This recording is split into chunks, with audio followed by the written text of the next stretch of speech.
Thank you very much. I'm here with P1's other jungler, Inori. Great to have you back here in the NALCS. First game kind of after coming back. How are you feeling after that one? Not too happy. I think I played pretty poorly, but we still won, so I'm happy about that. It's been a great weekend for the team overall. Of course, going 4-0 means you guys are in a great position moving into the back end of the season. But how's it been like as far as coming back into the team, maybe shaking some of the rust off, getting those games in? It was pretty hard. Like, METEOS has been playing really well, and like, I'm happy the team's doing well, but I'm just kind of upset, like, I don't get the chance to play as much, but I understand the situation. Like, he's a really good jungler, and I'm trying to learn as much as I can from him, and hopefully I can improve. And I was actually going to ask you, you guys have actually very different styles from the jungle. It feels like, you know, if METEOS is maybe more a permanent part of this roster, even just as a sub, are you guys learning from each other's styles? Because he's got, you know, his individual picks like the Zac is more of a control player, whereas you love your aggressive carries. Are you guys kind of learning off each other and kind of how the jungle works? I'm not too sure about him, but I'm learning a lot from his communication. I think he has a lot of experience, and his communication is really good. So I respect him a lot for that, and I think I can learn a lot more from him too. All right, so look ahead now. Phoenix won in a prime position, sole possession of third after this weekend, but of course, you can push for a few more weeks. First of all, are we going to be seeing more of you throughout the week? So you planning on kind of getting back in now that you're back into it? And how well do you think Phoenix One will do to close out the regular season? That's up to the management and coaching staff. I would love to play, but I still am kind of disappointed how I played today. I want to improve a lot more before I play on stage next, so I would like the opportunity to play more, and think P1 will do really well. I mean, I'm watching the other teams play, and I think P1's on like an uprise. So, yeah, I think they'll do pretty well. All right, final question for you. I know you're originally from Canada.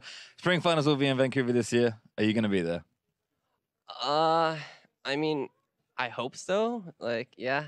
I would love to play, though. Yeah. That would be really nice to play in front of, like, your hometown crowd. So I'm hoping I get the chance, but obviously I don't want to play if I'm not performing to my level. So I hope I improve a lot before that.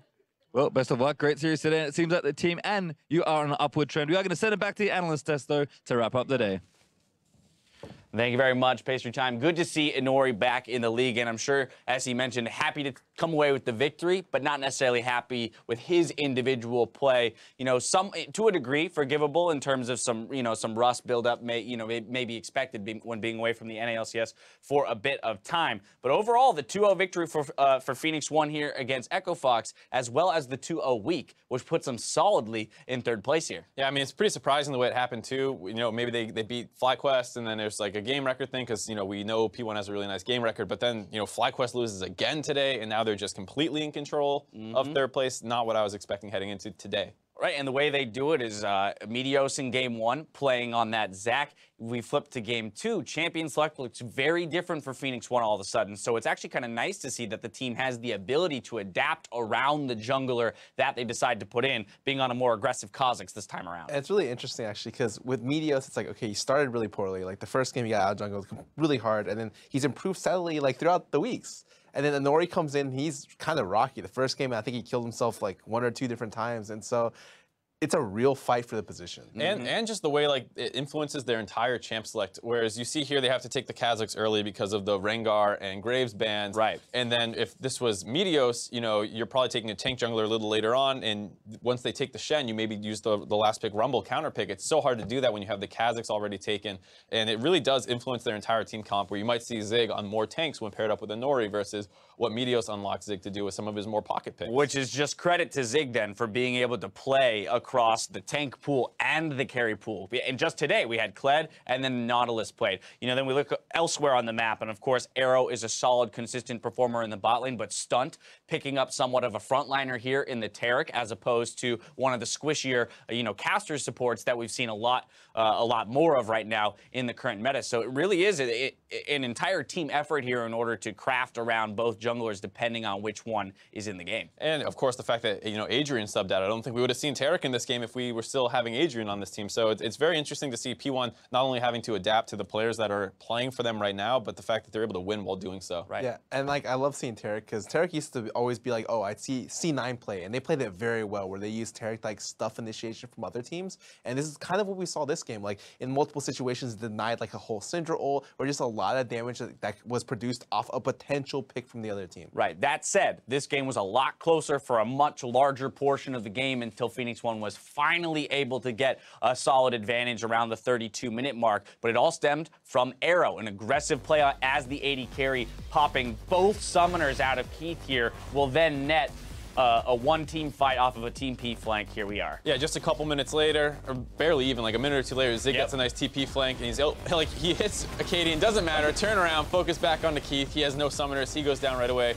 There's that Terrical, like Scara was mentioning, and it just makes it so hard for the team to punish that kind of engage where it wasn't the cleanest, but they were able to open up on the Keith.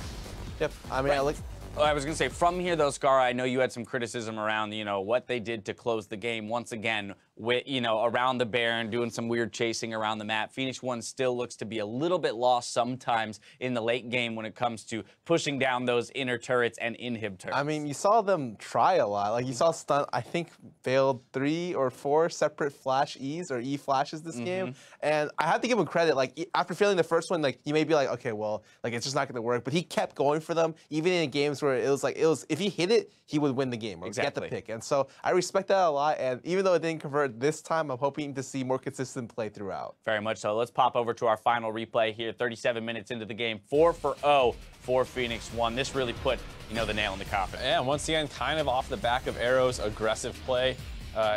We just missed it, but he eat in and flashed out there. But I just can't believe FROGGEN went for this.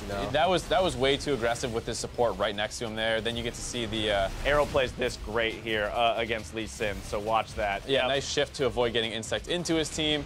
FROGGEN now been chunked out super low over the course of this extended fighting. Easy to get onto Keith as well, and then Honore starts getting those resets and going all crazy on everybody.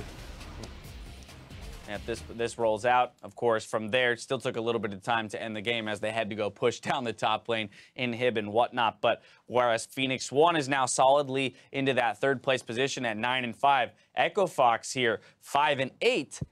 Where while Immortals picks up a victory today, makes that 6th, 7th place discussion all of a sudden a heck of a lot more interesting. They were so close at the beginning of the day and now quite far apart. Yeah, and I think if you just want to talk about like the entire day, it's absolutely insane to see Dignitas picking up a win as well. And now there's a ton of pressure. Envy looked good in their series, pushing TSM to 3 games. So overall, the bottom tier teams really showed up today and challenged basically everyone they played. Yeah, we thought it'd be a super one-sided day, and honestly, like I wasn't too psyched for the schedule today. Like I thought yesterday I had an interesting schedule, tomorrow has an interesting schedule, and today was going to be like the weakest of the 3. It just turns out that today had like blowout games. Yeah, very exciting day today.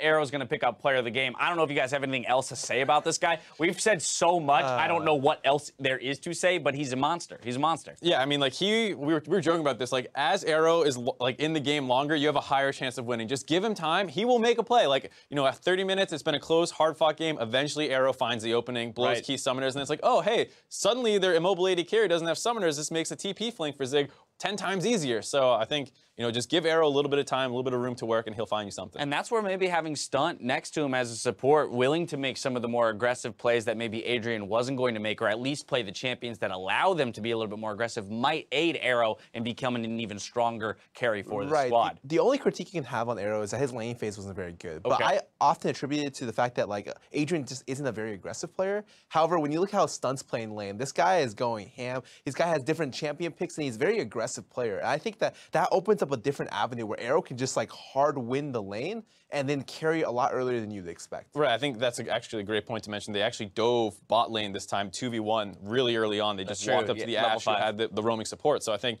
that's the kind of stuff that we had kind of maybe said, Arrow doesn't quite dominate lane, but now that he's paired up with Stun, it seems like they do want to try and take over the game earlier. Right, give him more time. It's only been a couple days here, these two in the bot lane playing together. They got a couple more weeks until the season closes. With our matches in the books, let's go ahead and pull up the rankings to see how the teams place. Phoenix 1's win over Echo Fox not only further distances themselves from 4th place FlyQuest, but grants TSM their spot in the spring 2017 playoffs, of course.